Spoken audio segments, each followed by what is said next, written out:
The funeral director's whispered condolences blurred into background noise as my sister Marina's voice cut through the reverent silence like a blade. She's nobody, really, just Dad's biggest disappointment. Her perfectly manicured hand gestured dismissively in my direction while she spoke to Mr. Harrison, our father's longtime business associate. Dropped out of the family business to play with computers, never contributed anything meaningful to Dad's legacy. Before we jump back in, tell us where you're tuning in from, and if this story touches you, make sure you're subscribed, because tomorrow I've saved something extra special for you. I stood there in my simple black dress, watching mourners nod sympathetically at Marina's performance, unaware that the modest woman they were pitying had built a tech empire worth more than our father's entire manufacturing fortune. The irony would have been amusing if it weren't happening at Dad's graveside. My phone buzzed against my palm, a text from my assistant, Rebecca.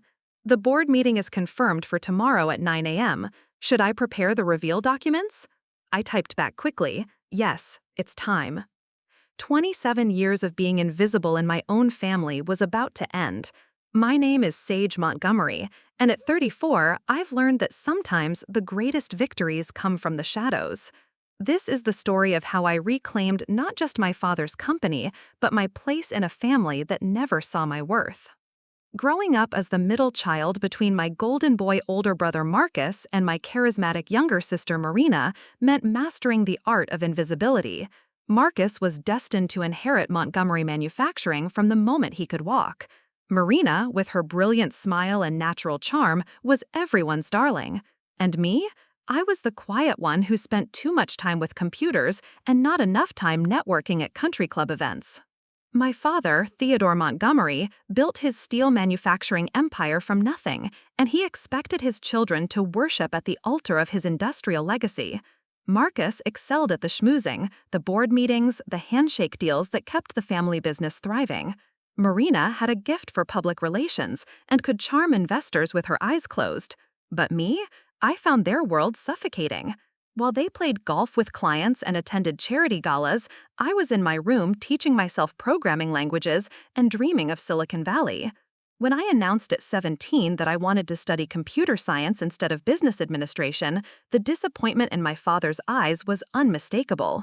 When I graduated summa cum laude from MIT and turned down his offer to join the family company, that disappointment hardened into something colder. "You're throwing away everything I've built," he'd said during our last real conversation about my future. "This family business could be yours too, but you'd rather chase fantasies." I'd tried to explain that technology was the future, that even his manufacturing company would need to evolve or die, but he'd waved me off with the same dismissive gesture Marina had inherited.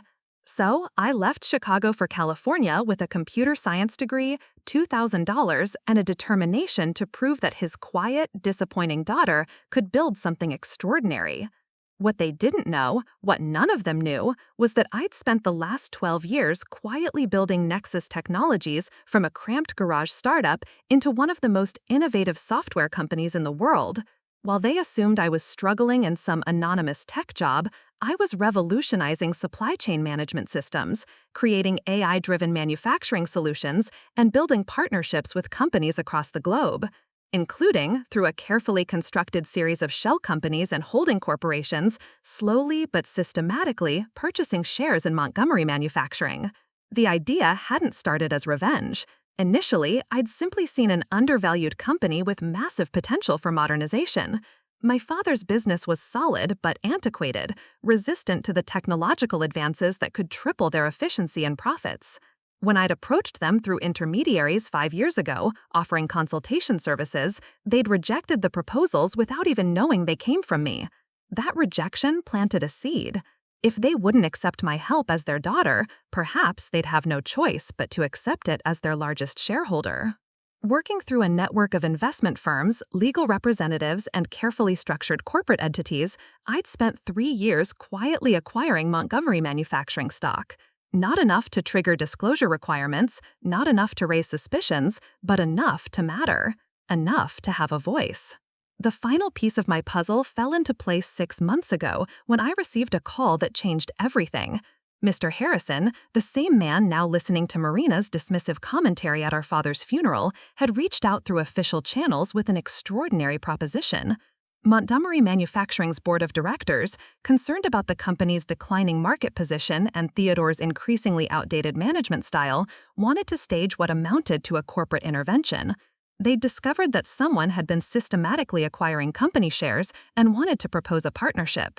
They were looking for fresh leadership, someone with the vision and resources to modernize operations while respecting the company's legacy.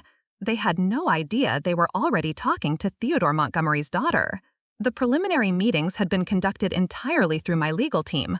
The board knew only that the mysterious new major shareholder was the CEO of Nexus Technologies, someone with an impeccable track record of turning struggling traditional companies into profitable modern enterprises. My lawyers had negotiated a deal that would give me controlling interest in Montgomery Manufacturing, in exchange for a comprehensive modernization plan and a commitment to retain all current employees during the transition. The contracts were signed 2 months before my father's massive heart attack. I'd intended to reveal my identity gradually, to give Dad time to understand that his disappointing daughter had not only succeeded beyond his wild dreams, but was positioned to save his life's work from irrelevance. I'd imagined awkward family dinners where we'd slowly rebuild our relationship, where he'd finally see me as an equal, maybe even as someone worthy of respect. Instead, I'd gotten a phone call at 3 a.m. telling me that Theodore Montgomery, age 67, had died in his sleep. Standing at his graveside now, listening to Marina's casual cruelty, I felt the weight of all those unsaid conversations, all those missed opportunities for reconciliation. But I also felt something else, a steely determination that his legacy would not die with him, and that his surviving children would finally learn who I really was. The service concluded with the traditional rituals. Marcus gave an eloquent eulogy about Dad's business acumen and dedication to family. Marina spoke tearfully about his gentle nature and generous spirit. When they invited me to say something, I simply shook my head and remained seated. Let them think I was too overcome with grief or too insignificant to have anything meaningful to contribute. The reception afterward was held at the Montgomery family estate, the sprawling Victorian mansion where we'd grown up. I moved through the crowd of mourners like a ghost, accepting condolences from people who barely remembered my name. Business associates who'd known me as a child asked politely about my little computer job in California. Family friends made sympathetic comments about how difficult it must be to lose a father when you'd never quite found your place in the world. I smiled and nodded and played the role they expected, the unsuccessful middle child, the family disappointment, the cautionary tale about what happens when you reject your father's wisdom. Marina held court near the fireplace, regaling anyone who'd listen with stories about Dad's pride in her marketing initiatives and her natural gift for client relations. "He always said I had the Montgomery charm," she laughed, her voice carrying across the room. "Not everyone in the family inherited it, unfortunately, but Daddy knew he could count on me to carry on his social legacy." Marcus worked the room like the seasoned businessman he was, discussing market conditions and industry trends with Dad's peers. Several people mentioned how relieved they were that Theodore's son would be taking over Montgomery Manufacturing, how important it was to maintain continuity during such a difficult transition. "The company is in excellent hands," I heard him tell a group of investors. "Dad trained me for this my entire life. We'll honor his vision while positioning Montgomery Manufacturing for continued growth and success." What they didn't know, what Marcus didn't know, was that the board meeting scheduled for tomorrow morning would change everything. The lawyers had been very clear about the timeline. 24 hours after the funeral, the new ownership structure would be officially activated. The company Marcus thought he was inheriting would suddenly belong to someone else, someone who'd spent years watching from the outside, learning every weakness in their operations, understanding exactly how to transform Montgomery Manufacturing from a struggling regional player into a global powerhouse. Someone who'd been underestimated by this family for the last time. I found myself standing in Dad's study, surrounded by decades of industry awards and photographs documenting the growth of his business empire. His massive oak desk dominated the room, covered with the same organized chaos of paperwork and project files that had defined his working life. A half-finished crossword puzzle lay beside his reading glasses, a mundane detail that somehow made his absence feel more real than all the formal condolences and business discussions. "He was so disappointed in you, you know." Marina's voice from the doorway made me turn. She'd changed from her funeral dress into a sleek black cocktail outfit, appropriate for the networking opportunities that Even Awake provided. Her expression held that familiar mixture of pity and superiority that had characterized our relationship since childhood. He never said it directly, she continued, stepping into the study and closing the door behind her. Dad was too kind for that, but we all knew.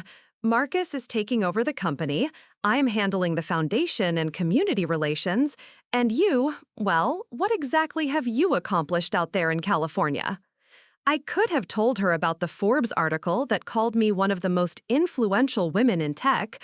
I could have mentioned the patents bearing my name, the companies I'd acquired, the industry awards gathering dust in my San Francisco penthouse. Instead, I simply said, I've kept busy. She laughed, the sound sharp and familiar. Kept busy? Doing what? Dad used to worry about you constantly, living alone in some tiny apartment, working for other people instead of building something meaningful. He felt so guilty about your choices. My choices? The words came out more sharply than I'd intended. Oh, don't get defensive. We all make our own paths. But you have to admit, walking away from everything Dad built to play with computers was, well, it wasn't exactly practical. And now look where you are. 34, unmarried, no children, no real career to speak of. Dad's gone, and what do you have to show for all that independence? The cruel irony of her lecture wasn't lost on me. Marina, who'd never held a job that wasn't created for her by Dad's connections, who'd married and divorced twice using family money to maintain her lifestyle, who'd spent her inheritance from our grandmother on designer clothes and European vacations, was lecturing me about practicality and accomplishment. But tomorrow, she'd learn the truth about my little computer job. Tomorrow, they'd all discover what I'd built while they were busy dismissing me. You're right, I said quietly. I suppose I don't have much to show for myself. Her expression softened slightly, perhaps mistaking my calm agreement for genuine remorse. It's not too late, you know. Marcus is going to need help with the company transition. Maybe you could come back to Chicago, find a place in the family business. Nothing major, obviously, but there might be something in the administrative offices, maybe something with the computer systems. The offer was perfectly Marina, generous enough to make her feel magnanimous, limited enough to keep me firmly in my place. A pity position for the family failure, something to make them feel better about themselves while ensuring I never threatened their comfortable hierarchy. That's very thoughtful, I replied. I'll certainly consider it. She smiled, satisfied that she'd done her good deed for the day. I'm just thinking about what Dad would have wanted. Family taking care of family. He may have been disappointed in your choices, but he loved you. We all do, Sage. We just want what's best for you. After she left, I remained in the study for another hour, surrounded by the artifacts of my father's professional life. His philosophy had been simple. Work hard, build something lasting, provide for your family, earn respect through achievement. By those standards, I'd exceeded every goal he'd ever set. Yet somehow, I'd remained invisible to him until the very end. The evening wound down gradually. Distant relatives departed with promises to stay in touch. Business associates offered their support to Marcus during the transition. Family friends made plans to check in on Mom over the coming weeks. I helped clean up, washing dishes and folding chairs with the same invisible efficiency that had characterized my role in this family for decades. As I was preparing to leave for my hotel, Marcus pulled me aside. Unlike Marina's calculated cruelty, his concern seemed genuine, which somehow made it worse. Hey, I wanted to talk to you before you head back to California, he said, running his hand through hair that was beginning to thin like Dad's had. I know today was hard. I know you and Dad had your differences, but he did love you, Sage. He just didn't understand your world. I nodded, not trusting myself to speak.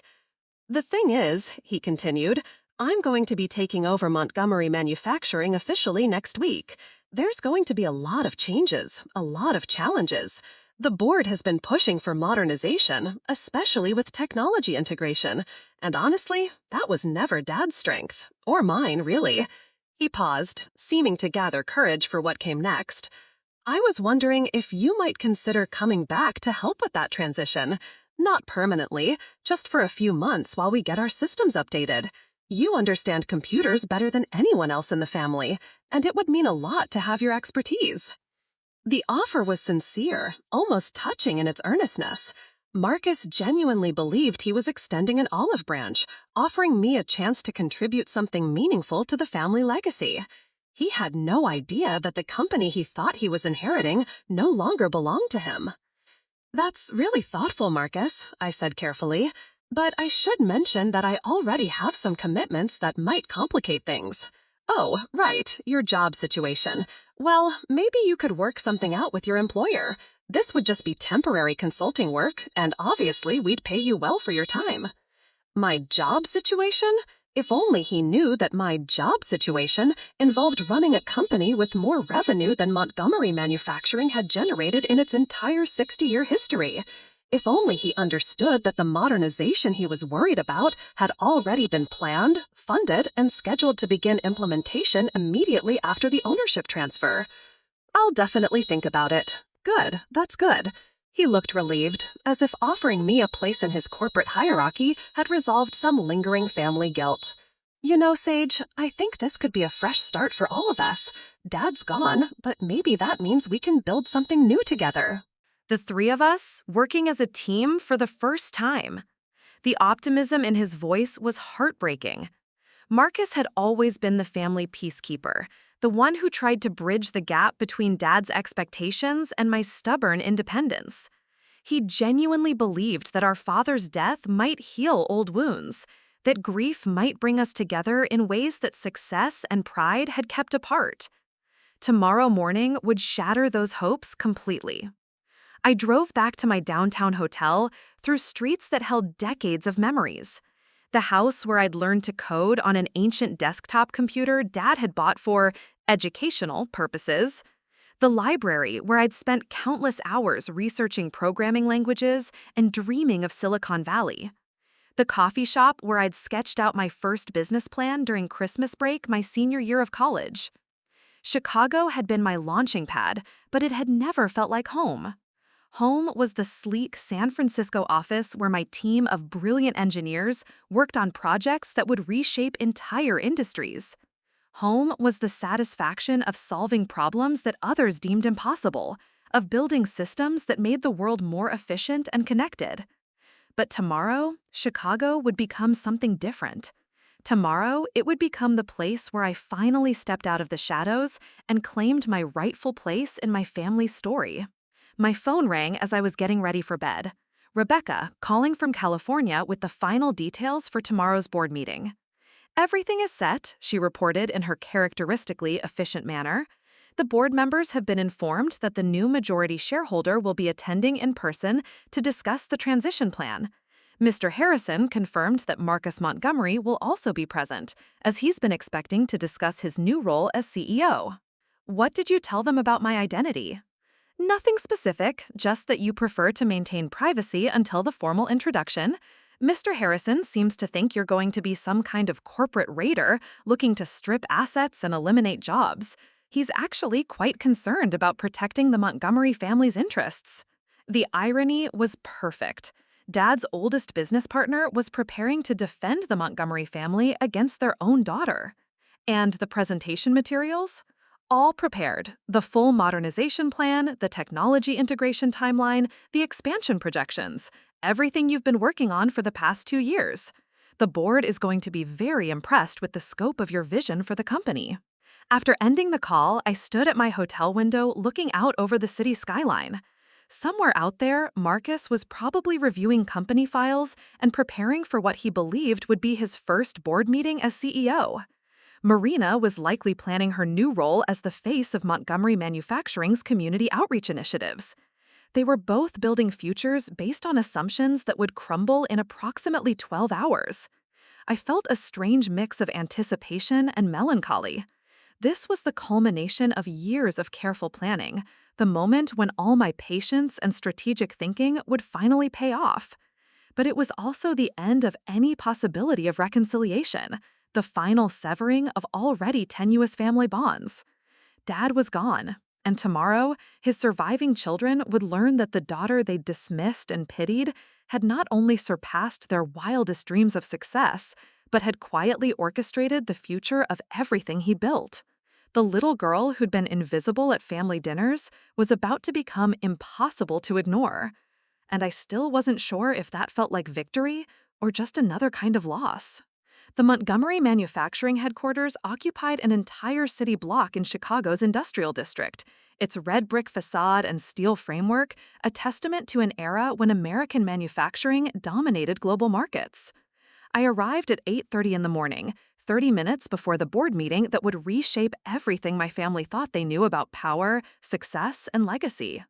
The lobby had been renovated sometime in the last decade, replacing Dad's preferred dark wood paneling with modern glass and chrome fixtures. A receptionist I didn't recognize greeted me with professional courtesy, clearly assuming I was another consultant or vendor seeking an audience with the Montgomery family leadership. "I'm here for the 9 o'clock board meeting," I said, handing her the business card that identified me simply as S. Chen, CEO of Nexus Technologies. I'd legally changed my surname 5 years ago, partly for business reasons, but mostly to create distance from a family name that felt more like a burden than a birthright. "Of course, Miss Chen, you can wait in conference room B. Mr. Harrison will escort you to the boardroom when it's time." Conference room B was a sterile space designed for minor meetings and vendor presentations, clearly not where they conducted serious business. I sat at the generic wooden table, reviewing my presentation materials one final time while listening to the familiar sounds of the manufacturing floor humming through the building's bones. At 8:50, the door opened and Mr. Harrison entered, looking exactly as I remembered from countless childhood encounters. Silver-haired, impeccably dressed, carrying himself with the authority of someone who'd helped build an industrial empire from nothing. He'd been Dad's closest friend and most trusted advisor for over 30 years, which made what was about to happen feel particularly surreal. "Miss Chen, I presume. James Harrison, chairman of the board." His handshake was firm, his smile cordial but guarded. "I must say, we're all very curious to finally meet the mysterious new majority shareholder. Your legal team has been remarkably discreet about your background and intentions." "Privacy is important in my line of work," I replied, noting how his eyes narrowed slightly as he tried to place my accent, my age, my possible connections to their industry. "I prefer to let my proposals speak for themselves." "Indeed. Well, I should warn you that this is a particularly sensitive time for Montgomery Manufacturing. We've just lost our founder and CEO, and the family is still processing that tremendous loss. Whatever your plans for the company, I hope you'll consider the human element involved." The protective concern in his voice was touching, especially since he had no idea he was trying to shield my family from me. "I understand completely, Mr. Harrison. Family legacy is something I take very seriously." We walked through corridors lined with photographs documenting Montgomery Manufacturing's evolution from a small steel fabrication shop to a regional industrial powerhouse. Pictures of my grandfather breaking ground on the original facility, Dad shaking hands with mayors and congressmen at various expansion ceremonies, Marcus and Marina at company picnics and anniversary celebrations, posed as the natural heirs to a manufacturing dynasty. Notably absent from this corporate gallery were any photographs including me. The family disappointment had been effectively erased from the official company narrative. The boardroom itself was an impressive space, dominated by a massive mahogany table that could accommodate 20 people. Floor-to-ceiling windows offered views of the manufacturing complex where hundreds of employees were beginning their workday. Unaware that their company's ownership structure was about to undergo a seismic shift. Board members were already assembled, a collection of industry veterans and financial advisors who'd guided Montgomery Manufacturing through decades of economic cycles. I recognized most of them from Dad's various business events, though none showed any sign of recognizing me. The quiet middle daughter had truly mastered the art of invisibility. Marcus sat at the head of the table, wearing his most serious business expression and a navy suit that made him look remarkably like Dad had at the same age. He nodded politely as Mr. Harrison introduced me, clearly expecting this to be a routine meeting with some corporate investor looking to extract maximum profit from his father's life's work. "Gentlemen," Mr. Harrison began, "may I present Miss—" Preparing and narrating this story took us a lot of time, so if you are enjoying it, subscribe to our channel, It means a lot to us. Now back to the story. Chen, CEO of Nexus Technologies, and, as you know, our new majority shareholder. Ms. Chen, please allow me to introduce the Montgomery Manufacturing Board of Directors. The introductions proceeded formally. Board members who'd watched me grow up treated me like a complete stranger, discussing my company's reputation and expressing cautious optimism about potential modernization initiatives. Marcus listened attentively, occasionally asking technical questions about implementation timelines and employee impact assessments. Before we begin, Marcus said, I want to thank Ms. Chen for her interest in Montgomery Manufacturing. This company meant everything to my father, and it's important to all of us that any changes honor his legacy while positioning us for future growth. His sincerity was painful to witness. Marcus genuinely believed he was protecting Dad's memory by working collaboratively with the stranger who'd acquired control of their family business. He had no idea that the stranger in question had spent years studying every aspect of Montgomery Manufacturing's operations, understanding its weaknesses better than anyone in that room. Mr. Montgomery, I replied carefully, I can assure you that honoring your father's legacy is absolutely central to my vision for this company's future. Mr. Harrison activated the presentation screen and gestured for me to begin. Ms. Chen, we're all very interested to hear your plans for Montgomery Manufacturing. I stood, connecting my laptop to their system and pulling up the comprehensive modernization proposal that represented 2 years of intensive planning. The first slide displayed the Nexus Technologies logo alongside projected revenue figures that made several board members sit up straighter in their chairs. Gentlemen, what I'm about to show you represents the most ambitious transformation in Montgomery Manufacturing's history. We're not just talking about upgrading computer systems or streamlining operations. We're talking about positioning this company to lead the next generation of American manufacturing.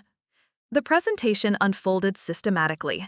AI-driven supply chain optimization that would reduce costs by 30%. Automated quality control systems that would eliminate defects while increasing production speed, integration with global logistics networks that would open new markets across 3 continents. Each slide revealed another layer of the technological revolution I designed specifically for Montgomery Manufacturing. These aren't theoretical improvements, I continued, watching their expressions shift from polite interest to genuine excitement. Every system I'm proposing has been successfully implemented in other manufacturing environments. The technology exists, the infrastructure is available, and the return on investment projections are conservative. Marcus leaned forward, studying the financial projections with obvious fascination. Ms. Chen, these numbers are extraordinary, but the implementation costs alone would require capital investment beyond anything we've ever undertaken. That's already been arranged. Nexus Technologies will fund the entire modernization process through a combination of direct investment and technology licensing agreements. Montgomery Manufacturing won't assume any debt or financial risk during the transition. The room fell silent as board members absorbed the implications. I was offering to transform their struggling traditional manufacturer into a cutting-edge industrial powerhouse using entirely external funding. It was the kind of proposal that could either save the company or completely reshape its fundamental character. There is, however, one condition that must be clearly understood by everyone in this room, I continued, advancing to a slide that displayed the new corporate structure. These changes will require new leadership with the technical expertise necessary to oversee such a comprehensive transformation. Marcus's expression tightened slightly. What exactly are you proposing in terms of leadership changes? I'm proposing to assume direct operational control as chairman and CEO while maintaining Montgomery Manufacturing's existing management team in expanded advisory roles. The words hung in the air like a physical presence. Marcus stared at the organizational chart showing his name shifted from CEO to Executive Vice President of Operations. Mr. Harrison studied the proposal with the careful attention of someone trying to identify potential legal complications. Ms. Chen, one of the board members said slowly, while we certainly appreciate the scope of your vision, I think you may be underestimating the importance of family leadership to this company's culture. Actually, I replied, I think you may be underestimating how well I understand Montgomery Manufacturing's culture and identity. I clicked to the next slide, which displayed a detailed analysis of the company's operational weaknesses, market positioning challenges, and competitive disadvantages. Every problem area was documented with precise data, specific examples, and projected consequences of continued inaction. Your current customer base is aging out of the market. Your production methods are increasingly expensive compared to international competitors. Your technology infrastructure is at least a decade behind industry standards, and your approach to employee retention and development is creating a talent drain that will become catastrophic within 5 years. Marcus looked like I'd physically slapped him. Miss Chen, I think you're being unnecessarily harsh about our operational efficiency. Am I? Let me show you something. The next series of slides presented a comparison between Montgomery Manufacturing's current performance metrics and industry benchmarks. Production costs, delivery times, quality control statistics, customer satisfaction ratings, employee turnover rates. Every category told the same story. A company that had once been innovative and competitive was now struggling to maintain relevance in a rapidly evolving marketplace. These aren't criticisms, Mr. Montgomery. They're opportunities. Montgomery Manufacturing has incredible potential, but realizing that potential requires acknowledging current reality and making fundamental changes. Mr. Harrison was taking notes, his expression thoughtful rather than defensive. Ms. Chen, assuming the board approved this proposal, what would be your timeline for implementation? Phase 1 begins immediately. Technology infrastructure upgrades, employee training programs, and initial automation installations. We'll start seeing measurable improvements within 60 days and full optimization within 18 months. And what happens to existing management during this transition? Everyone keeps their job. Everyone receives additional training. Everyone benefits from improved working conditions and modernized equipment. The goal isn't to replace Montgomery Manufacturing's workforce, but to empower them with better tools and systems. Marcus studied the organizational chart again, his jaw tight with frustration. Ms. Chen, I appreciate your confidence in these technological solutions, but I think you may be underestimating the value of institutional knowledge and family legacy in business leadership. Actually, Mr. Montgomery, I think you may be underestimating my understanding of both institutional knowledge and family legacy. The time had come. I'd spent enough years hiding behind corporate structures and legal intermediaries. Dad was gone, which meant the last possibility of earning his respect through gradual revelation had died with him. Marina's cruelty at the funeral had burned away any remaining sentiment about family loyalty or gentle approaches to truth-telling. They wanted to know who I was? Fine, they were about to find out. I clicked to a slide that displayed my full legal name, Sage Montgomery Chen, founder and CEO of Nexus Technologies. Below that, a comprehensive biography detailing my education, my business achievements, my industry recognition, and my personal net worth. The silence that followed was absolute. Marcus stared at the screen like he was trying to decode a foreign language. Mr. Harrison's pen had stopped moving mid-sentence. Every board member in the room was processing the impossible reality that Theodore Montgomery's disappointing middle daughter had somehow transformed into one of the most successful technology entrepreneurs in the country. Ladies and gentlemen, I said quietly, allow me to introduce myself properly. My name is Sage Montgomery, and this is my father's company. Marcus's face went through a sequence of expressions: confusion, recognition, shock, and finally something that looked like betrayal. Sage? But you work for some computer company in California. I own a computer company in California, several actually. Nexus Technologies is just the largest. But yesterday you were, he struggled to find words, at the funeral you acted like the family failure? Like the disappointing daughter who never amounted to anything? That's exactly what I acted like, Marcus, because that's exactly what you all assumed I was. Mr. Harrison set down his pen and leaned back in his chair, his expression shifting from protective concern to something approaching awe. Sage Montgomery! You're Sage Montgomery! I should have seen it immediately. You have your father's eyes, your grandmother's determination. Uncle James, I said, using the informal address from my childhood. You've known me since I was 5 years old. The fact that you didn't recognize me says everything about how invisible I became in my own family. The revelation was rippling through the room as board members began connecting the dots. The quiet girl they remembered from company picnics had somehow become the mysterious tech mogul who'd acquired controlling interest in Montgomery manufacturing. The middle child who disappointed her father by rejecting the family business had spent years positioning herself to revolutionize it from the outside. "How long?" Marcus asked, his voice barely above a whisper. "How long have you been planning this?" "Planning what? Success? About 15 years. Planning to acquire Dad's company?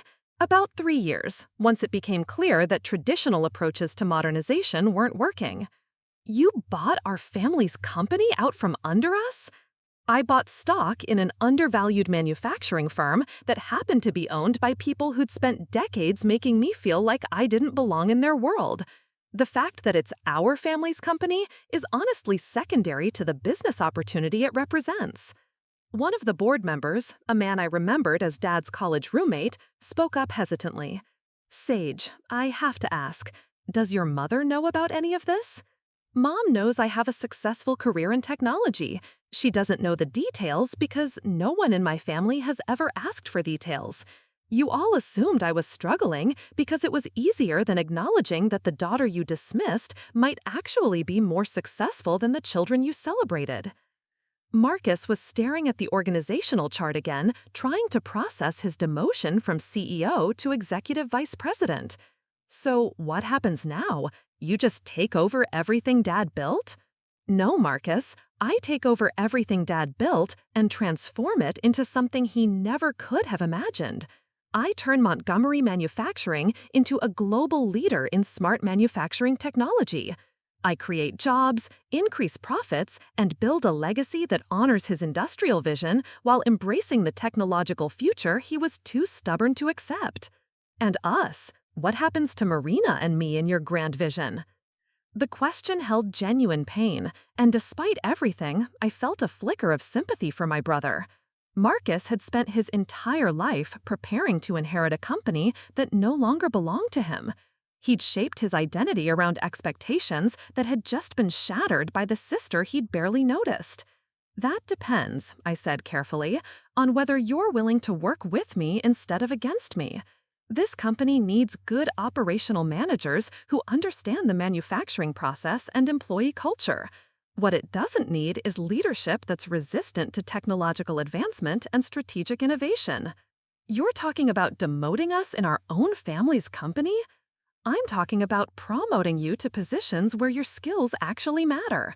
Marcus, you're excellent at managing production schedules and maintaining client relationships.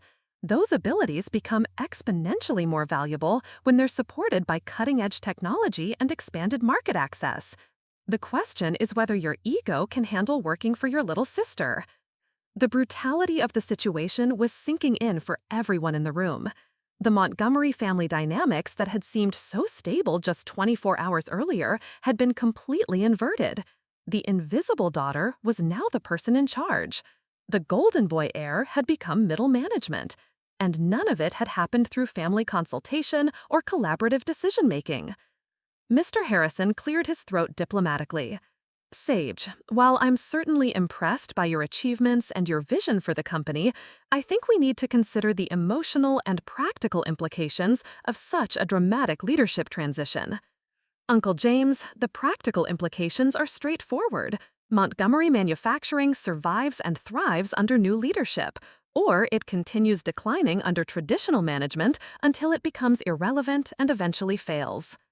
The emotional implications are more complicated, but they're also not really relevant to business decisions. But this is a family business, Sage. Families work through their differences. Families communicate. Families communicate when all members are treated as equals, worthy of respect and consideration. That never happened in our family. So I stopped trying to be heard and started building something that would make me impossible to ignore. Marcus was studying the financial projections again, his expressions cycling between admiration and resentment. These numbers, this technology, this whole plan, it's actually brilliant. It's exactly what Dad should have been doing for the past 10 years. Yes, I agreed, simply, it is. But you never told him. You never tried to convince him. I tried for years, Marcus. Every holiday dinner, every family gathering, every time I came home for a visit. I talked about technological innovation, about automation opportunities, about global market expansion. And every time, Dad changed the subject or dismissed my ideas as impractical fantasies from someone who didn't understand real business. The truth of that statement was evident in the uncomfortable shifting around the boardroom table. Everyone present had witnessed my father's dismissive attitude toward my career choices and technical expertise. They'd all nodded along when he complained about my stubborn refusal to join the family business in a traditional role. So you decided to prove him wrong by stealing his company? Marcus's voice was rising, the professional facade finally cracking under emotional pressure. I decided to prove him wrong by saving his company. Dad was brilliant at manufacturing, but he was terrible at strategic planning for technological change. Montgomery Manufacturing was going to fail within the next 5 years if nothing changed. That's not an insult, Marcus. That's a mathematical certainty based on market trends and competitive analysis. You don't know that for certain. Actually, I do, because unlike everyone else in this room, I've spent the last 3 years studying every aspect of this company's operations, financial performance, and market positioning. I know Montgomery Manufacturing better than Dad ever did because I approached it as an outsider with analytical objectivity instead of emotional attachment. One of the board members raised his hand tentatively. Sage, if I may ask, what happened to trigger this particular approach? Why acquire the company now instead of waiting to inherit a portion of it naturally? The question hit closer to home than I'd expected. I looked around the room at faces that had been part of my childhood, men who'd watched me grow up and then forgotten I existed once I chose a path they didn't understand. Because I overheard a conversation 3 months ago that made it clear I was never going to inherit anything naturally. Dad was planning to restructure his will to leave Marcus full control of the company and Marina a significant cash settlement. My inheritance was going to be limited to a small trust fund because, as Dad put it, Sage has never shown any interest in the family business or family responsibilities. The admission created another wave of uncomfortable silence. Dad's estate planning preferences weren't exactly shocking to anyone who'd observed our family dynamics, but hearing them stated so bluntly made the injustice impossible to ignore. "So you bought the company before he could disinherit you?" Mr. Harrison asked. "I bought the company because it was a good investment opportunity that would allow me to modernize an industry I understand better than anyone in this room. The fact that it prevented my disinheritance was a secondary benefit." Marcus was looking at me with an expression I'd never seen before, something between respect and fear. "How much is Nexus Technologies worth, Sage?" "Currently, about $4.2 billion, which makes me worth considerably more than Dad ever was, and certainly more than Montgomery Manufacturing is worth in its current form." The number landed like a physical blow. Marcus actually recoiled in his chair. Board members exchanged glances that mixed amazement with a kind of embarrassed recognition that they'd completely misjudged the quiet girl they'd dismissed for decades.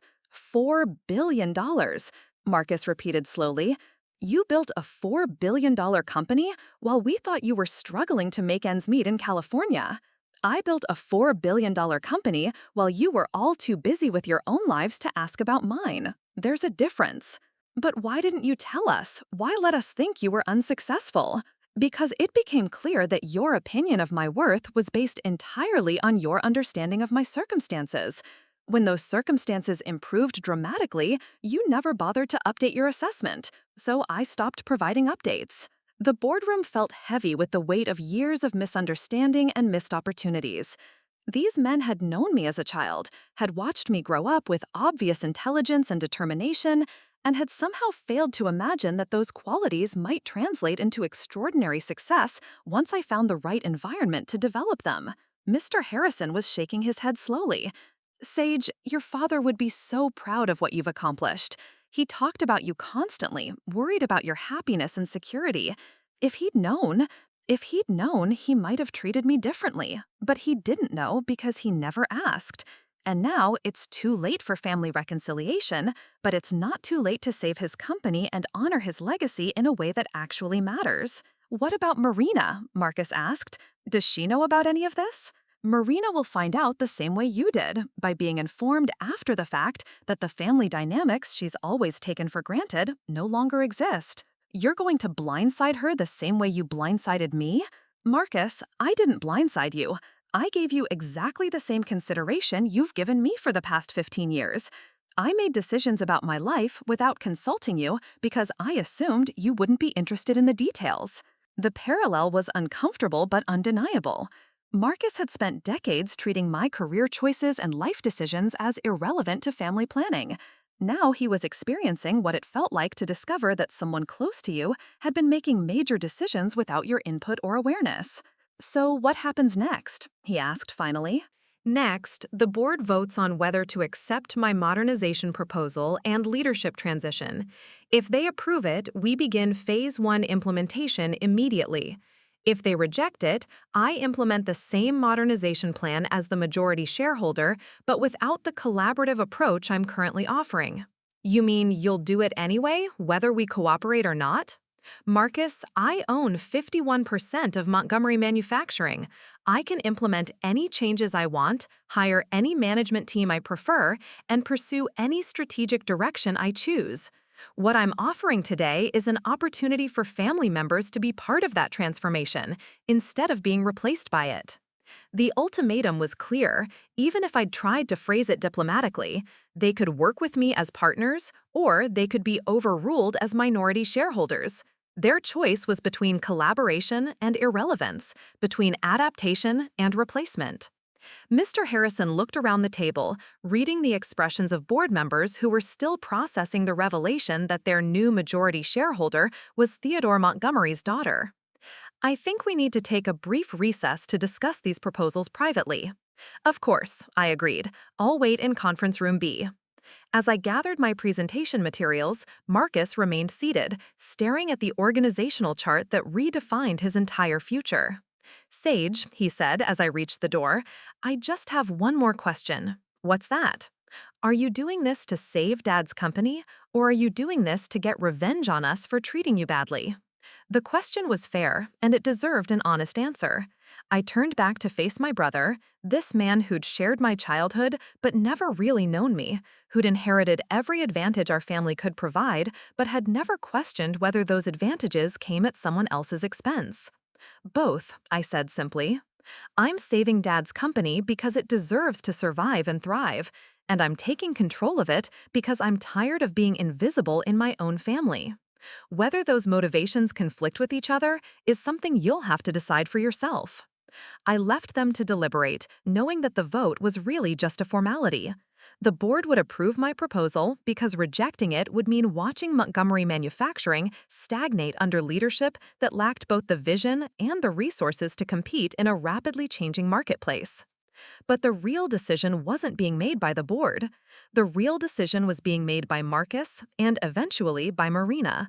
Whether they could accept that the family failure had become the family leader, whether their pride could survive the discovery that their assumptions about success and worth had been completely wrong, whether they could learn to see me as I really was instead of as they'd always imagined me to be. The next 30 minutes would determine not just the future of Montgomery Manufacturing, but the future of what remained of our family. The board's deliberation lasted exactly 23 minutes.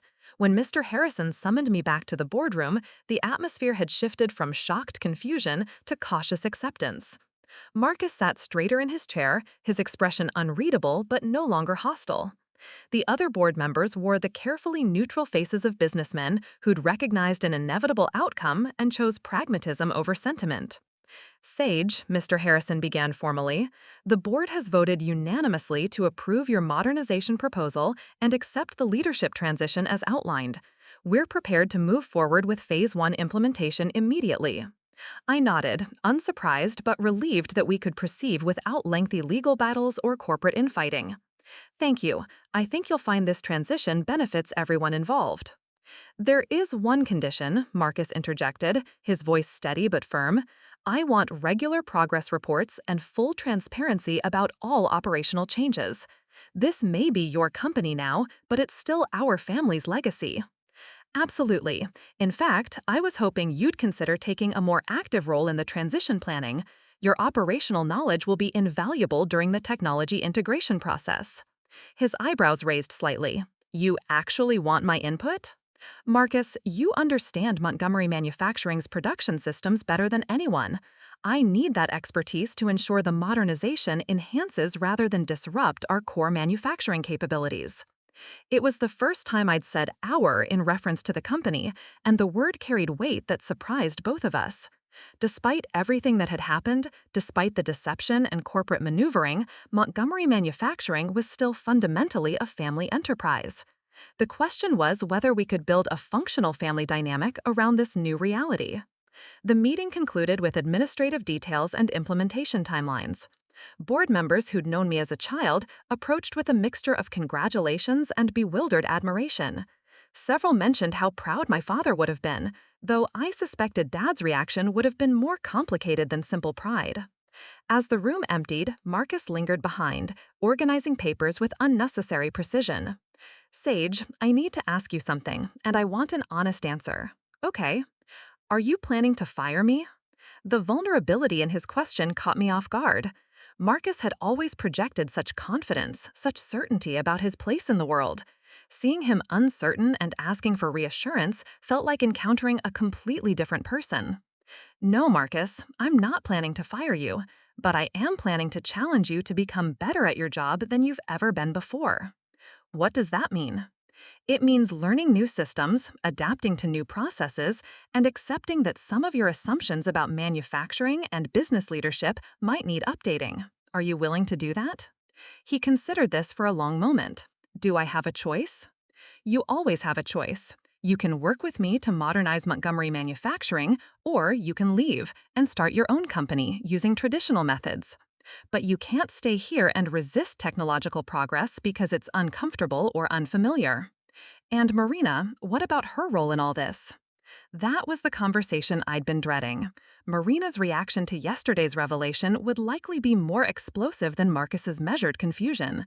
Where my brother had at least tried to process the business implications, my sister would probably focus entirely on the personal betrayal aspects. Marina will have the same options you do: adapt and contribute, or find opportunities elsewhere. She's going to hate this. She's going to hate you. Marina already hates me, Marcus. The difference is that now she'll have to hate me while I'm in charge instead of while I'm invisible. He looked at me with something approaching sympathy. Is that really how you see our family? That we hate you? The question deserved consideration. Did my siblings actually hate me, or had they simply never bothered to develop real relationships with someone they considered irrelevant? The distinction mattered, though I wasn't sure the outcome would be different either way. I think you've all been indifferent to me for so long that the emotional distance became habitual.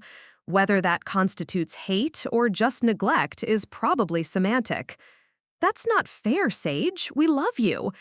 You love the idea of me that exists in your heads, the struggling younger sister who needs your protection and guidance. You've never loved the actual me because you've never known who I actually am. Marcus opened his mouth to argue, then closed it again as the truth of that statement settled in. How could they love someone they'd never bothered to understand? How could they have genuine affection for a person whose achievements, struggles, and aspirations they'd never seriously explored? So what happens now? He asked finally. Now you go home and figure out how to tell your wife that your little sister owns the family company. Now you decide whether you want to learn advanced manufacturing technology or start updating your resume. Now you think about whether you can handle taking direction from someone you've spent decades treating as an afterthought. The harshness of my words wasn't entirely intentional, but it wasn't entirely accidental either. Marcus needed to understand that the comfortable family dynamics he'd taken for granted were permanently altered. The little sister who'd always deferred to his opinions and accepted his casual dismissals was now the person who controlled his professional future. And you? What do you do now? Now I go back to my hotel and prepare for the most challenging business integration of my career. Now I figure out how to modernize a 60-year-old manufacturing company without destroying the workplace culture that made it successful. Now I try to honor Dad's legacy while fixing everything he did wrong. I gathered my materials and headed for the door, then paused. Marcus, for what it's worth, I do want this to work. I want Montgomery Manufacturing to succeed, and I want our family to find a way to function together. But that's going to require everyone involved to accept some uncomfortable truths about the past and make genuine efforts to build something different for the future. Including you, especially me. The drive back to my hotel gave me time to process the morning's events. The revelation had gone as well as could be expected, though well was relative when describing the systematic demolition of your family's understanding of themselves and each other. Marcus had handled the shock with more grace than I'd anticipated, but Marcus had always been better at managing his emotions than Marina. My phone had been buzzing intermittently throughout the board meeting, and I finally checked the messages while waiting at a traffic light. 14 missed calls from Marina, 6 voicemails, and a series of increasingly frantic text messages. Marcus says you're at the company. What's going on? Why won't you answer your phone? Did something happen with Dad's will? Call me back immediately. Something is very wrong. The progression from confusion to panic was almost amusing. Marina had clearly sensed that the family dynamics she'd counted on were shifting, but she had no framework for understanding how dramatically everything had changed. I called her back from my hotel room, knowing this conversation would be significantly more volatile than my morning discussion with Marcus. Sage, finally, what the hell is happening? Marcus came home acting like someone died, and he won't explain anything except that there was some kind of business meeting this morning. Hello, Marina. Yes, there was a business meeting this morning. What kind of business meeting? Why were you there? Marcus said something about new ownership, but that doesn't make any sense because Dad just died and the will hasn't even been read yet. I settled into the hotel room's armchair, recognizing that this conversation would require patience and careful explanation. Marina processed information differently than Marcus, and her emotional reactions tended to be more intense and longer lasting. Marina, I need you to sit down and listen carefully, because what I'm about to tell you is going to change your understanding of several things. You're scaring me. Just tell me what's happening.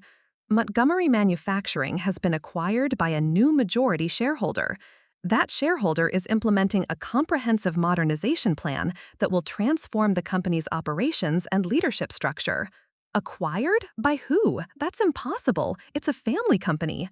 It was a family company. Now it's owned by someone who purchased 51% of the stock over the past 3 years. The silence on the other end stretched long enough that I wondered if the call had dropped. Finally, Marina's voice returned, smaller and more uncertain than I'd ever heard it. Who bought our family's company, Sage? I did. The explosion that followed was precisely what I'd expected. Marina's voice escalated from disbelief to outrage to something approaching hysteria as she processed the implications of my revelation. The accusations came in waves. Betrayal, deception, vindictiveness, selfishness, greed, jealousy. You stole our inheritance. You destroyed our family. You've been planning this for years while pretending to be our sister. I didn't steal anything, Marina. I bought stock in a publicly traded company using money I earned through my own work. But it's our company. It belongs to our family. It belonged to Dad, and Dad could have chosen to structure it as a true family business with equal ownership among his children. Instead, he planned to leave it entirely to Marcus while giving you cash and giving me essentially nothing. That's not true. It is true. I saw the preliminary will drafts 3 months ago. Marcus was inheriting the company, you were inheriting $2 million, and I was inheriting a trust fund worth about $200,000. Apparently, Dad didn't think I'd demonstrated sufficient interest in family responsibilities. This piece of information seemed to hit Marina harder than the initial revelation about my acquisition of the company. Her voice cracked as she processed the reality of Dad's inheritance plans. But that doesn't give you the right to steal everything from us. I didn't steal anything from you, Marina. Your inheritance was always going to be cash, not company ownership. The only thing that's changed is that Marcus isn't automatically becoming CEO. So you're punishing him for Dad's decisions? I'm making business decisions based on qualifications and capabilities. Marcus can keep his job if he's willing to adapt to new systems and accept new management structure. The same applies to you. What about me? What happens to my job? This was the question I'd been dreading. Marina's role in Montgomery manufacturing had always been more ceremonial than functional, a public relations position created to give her professional identity without requiring significant expertise or accountability. The modernization plan had no place for symbolic positions or family nepotism. Marina, your current role doesn't align with the company's new strategic direction. But there are other opportunities within the organization if you're interested in developing new skills and taking on different responsibilities. You're firing me. I'm offering you a chance to earn a position in the new company structure instead of simply inheriting one because of your last name. I've worked for Montgomery Manufacturing for 8 years. You've held a title at Montgomery Manufacturing for 8 years. There's a difference between working for a company and contributing to its success. The harshness of that assessment was probably unnecessary, but Marina's sense of entitlement had always irritated me. She'd never questioned whether her comfortable position was based on merit or simply family connections, and she'd never acknowledged that her opportunities might come at the expense of more qualified candidates. You're being cruel, Sage. This isn't like you. You don't actually know what I'm like, Marina. You know what I was like when I was trying to fit into a family that had no room for me. You're meeting the real me for the first time. The real you is vindictive and horrible. The real me is successful and tired of being underestimated. Whether that seems vindictive to you probably depends on how invested you were in maintaining the old version of our family dynamics. Marina was crying now, the anger giving way to genuine grief as she realized that the comfortable world she'd inhabited was disappearing. Why couldn't you just talk to us? Why did you have to go behind our backs and do this terrible thing? Because talking to you never worked. I spent 15 years trying to be heard, trying to be respected, trying to be valued for who I actually was, instead of dismissed for who you thought I should be. Eventually, I stopped trying to convince you and started building something that would make conversation unnecessary. So this is revenge? This is consequence. There's a difference. The conversation continued for another 20 minutes, covering the same emotional territory from different angles. Marina's hurt was genuine, but so was her complete inability to recognize her own role in creating the family dynamics that had led to this moment. She wanted me to apologize for deceiving them, but she couldn't acknowledge that the deception had been necessary because honesty had never been welcome. When we finally ended the call, I felt drained but not regretful. Marina would eventually adapt to the new reality, or she would choose to remove herself from it. Either outcome was acceptable as long as it didn't interfere with Montgomery Manufacturing's operational success. The next several months unfolded with the controlled chaos typical of major corporate transformations. The technology integration proceeded ahead of schedule, with employee training programs and equipment upgrades generating measurable improvements in productivity and quality control. Marcus threw himself into learning the new systems with surprising enthusiasm, discovering that advanced manufacturing technology was actually more interesting than traditional methods once he overcame his initial resistance to change. Marina chose a different path. After several weeks of attempting to undermine the modernization efforts through passive resistance and employee complaints, she accepted a severance package and left Chicago to pursue opportunities in New York. Her departure was painful but not unexpected, and it removed a significant source of workplace tension during a critical transition period. The company's financial performance exceeded even my optimistic projections. By the end of the first year, Montgomery Manufacturing had secured contracts with 3 major automotive manufacturers and 2 aerospace companies, expanding into markets that had been inaccessible under the old operational model. Employee satisfaction surveys showed dramatic improvements in workplace safety, job security, and professional development opportunities. More importantly, the transformation seemed to awaken something in Marcus that had been dormant during his years of following Dad's traditional approach to business leadership. He developed genuine expertise in automated systems management and became an effective advocate for employee training and advancement programs. The brother who'd once seemed destined for comfortable mediocrity evolved into a capable operations director who earned respect through competence rather than inheritance. Our personal relationship remained complicated but functional. We worked well together professionally, sharing a commitment to Montgomery Manufacturing's success that transcended our childhood dynamics. Whether we could build genuine sibling affection remained unclear, but we'd at least achieved mutual professional respect. The day before the second anniversary of Dad's death, I received an unexpected call from Marina. She was living in Manhattan, working for a marketing firm, and had apparently spent months processing the events that had reshaped our family. "Sage, I wanted to call because I've been thinking about everything that happened, and I owe you an apology." The words were so unexpected that I almost dropped my phone. "Marina? I was wrong about what you did, not about how you did it, because that was still pretty brutal, but about why you did it. I didn't understand how badly we'd treated you over the years. What changed your mind?" "Therapy, mostly, and working for people who aren't related to me, which turned out to be humbling in ways I wasn't prepared for. I realized that I'd never actually earned anything in my life until I came to New York." We talked for over an hour, covering years of accumulated hurt and misunderstanding. Marina acknowledged that she'd been cruel at Dad's funeral, that she'd taken her privileged position for granted, and that she'd never appreciated how difficult it must have been for me to watch Marcus and her receive recognition and opportunities that were denied to me. "I still think you could have handled it differently," she said finally, "but I understand why you didn't trust us enough to try." "And I probably could have been less dramatic about the revelation," I admitted, "but I was angry, and I wanted you to understand how it felt to have your assumptions about yourself proved wrong." Mission accomplished on that front. We didn't magically become close sisters overnight, but we did begin rebuilding our relationship on more honest foundations. Marina visited Chicago occasionally, and she seemed genuinely impressed by the changes at Montgomery Manufacturing and by Marcus's professional growth.